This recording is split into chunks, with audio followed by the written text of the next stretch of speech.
بسم اللہ الرحمن الرحیم۔ السلام علیکم۔ خلیفہ ہارون الرشید عظیم الشان سلطنت کا حکمران تھا۔ وہ اپنے سارے کر و فر اور جاہ و جلال کے باوجود صوم و صلاۃ کا پابند بھی تھا، اور آخرت کے خوف کی وجہ سے ہمیشہ اپنے گناہوں کی معافی بھی مانگا کرتا تھا۔ ایک مرتبہ کا ذکر ہے کہ بغداد کے مشہور ولی اللہ حضرت فضیل بن عیاض رحمۃ اللہ علیہ اچانک رات کے وقت خلیفہ ہارون الرشید کے عظیم الشان محل میں داخل ہوئے اور خلیفہ ہارون الرشید کو مخاطب کرتے ہوئے فرمایا: اے ہارون، کیا تم جانتے ہو کہ تم نے خود اور تمہارے حکام وغیرہ نے تمہارے اوپر گناہوں کا بہت زیادہ بوجھ ڈال دیا ہے؟ کل قیامت کے دن حشر کے میدان میں جب تم اپنے ان امراء، وزراء اور حکام سے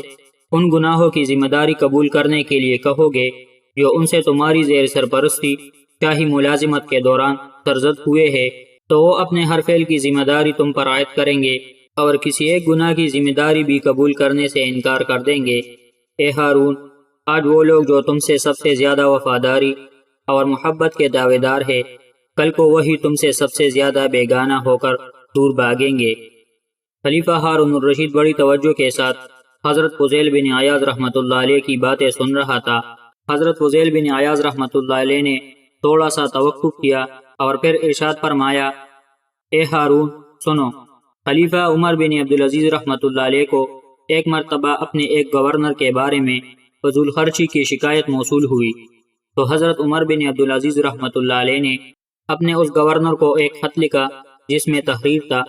اے میرے بھائی، وہ رقم جو عوام کی فلاح و بہبود پر خرچ ہونی چاہیے وہ تم اپنی ذات کو نمایاں کرنے کے لیے طرف کر رہے ہو۔ ذرا سوچو تو، جب تمہاری ان فضول خرچیوں پر تم سے باز پرس کی جائے گی اور تمہیں دوزخ کے سخت عذاب میں مبتلا کیا جائے گا، اور پھر جب تم ہمیشہ اسی عذاب میں مبتلا رہو گے تو اس دنیا میں خود کو نمایاں کرنے اور رعایا کے مال کو فضول خرچنے کی پاداش میں تمہاری کیا حالت ہوگی۔ حضرت عمر بن عبدالعزیز رحمۃ اللہ علیہ کے اس خط کا اس قدر اثر ہوا کہ اس فضول خرچ گورنر نے خط پڑھنے کے بعد فوری طور پر اپنا بوریا بستر باندھا اور سیدھا خلیفہ وقت حضرت عمر بن عبدالعزیز رحمۃ اللہ علیہ کی خدمت میں حاضر ہو گیا۔ آپ نے اس کی اچانک آمد پر حیرت کا اظہار فرمایا اور اس کی وجہ دریافت کی، تو گورنر نے کہا: اے امیر المؤمنین، آپ کے اس خط نے مجھے اپنا محاسبہ کرنے پر مجبور کر دیا تھا۔ میں نے اس بات پر غور کیا تو مجھے اندازہ ہوا کہ میوا کی عوام کی فلاح و بہبود اور ملک کی تعمیر و ترقی پر صرف ہونے والی رقم کے ضیاع کا مرتکب ہو رہا تھا۔ اب میری آنکھیں کھل گئی ہے اور اب میں کسی بھی صورت میں گورنر یا والی بننا پسند نہیں کروں گا۔ اس کے بعد اس گورنر نے اپنا استعفیٰ حضرت عمر بن عبدالعزیز رحمۃ اللہ علیہ کو پیش کر دیا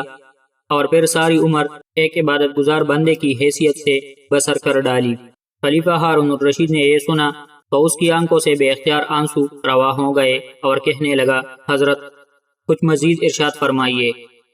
حضرت فضیل بن عیاض رحمۃ اللہ علیہ نے فرمایا: اے خلیفہ،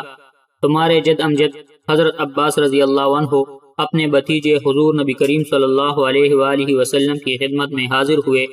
اور کہا: یا رسول اللہ صلی اللہ علیہ وآلہ وسلم، مجھے کسی علاقے کا گورنر بنا دے۔ حضور صلی اللہ علیہ وآلہ وسلم نے فرمایا: اے چچا، اپنے نفس کو زندہ رکھنا اس حاکمیت کی نسبت کہیں زیادہ اچھا ہے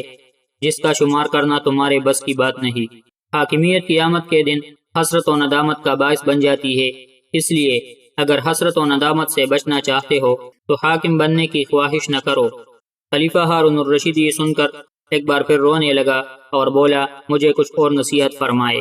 حضرت فضیل بن عیاض رحمۃ اللہ علیہ گویا ہوئے: اے ہارون، تیری تمام سلطنت میں اگر کسی رات ایک بے نوا بڑھیا کسی گھر میں بھوکی سوئی ہوگی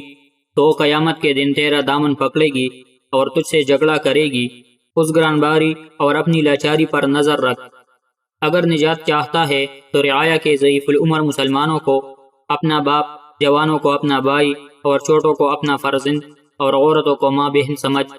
اور ان سے اس طرح معاملہ کر جیسے اپنے ماں باپ، بہن بھائی سے معاملہ کرتا ہے، اور ان کے خلاف اپنے دل میں کینہ یا بغض ہرگز نہ رکھ۔ یہ سن کر خلیفہ ہارون الرشید پھر بے اختیار رونے لگا۔ پھر اس نے حضرت فضیل بن عیاض رحمۃ اللہ علیہ کو 1000 دینار پیش کیے جو حضرت فضیل رحمۃ اللہ علیہ نے قبول نہیں کیے۔ اور یہ کہہ کر فوراً شاہی محل سے چل دیے کہ میں تو تمہیں آخرت کی نجات کے بارے میں بتا رہا ہوں اور تم مجھے اس قدر برا بدلہ دے رہے ہو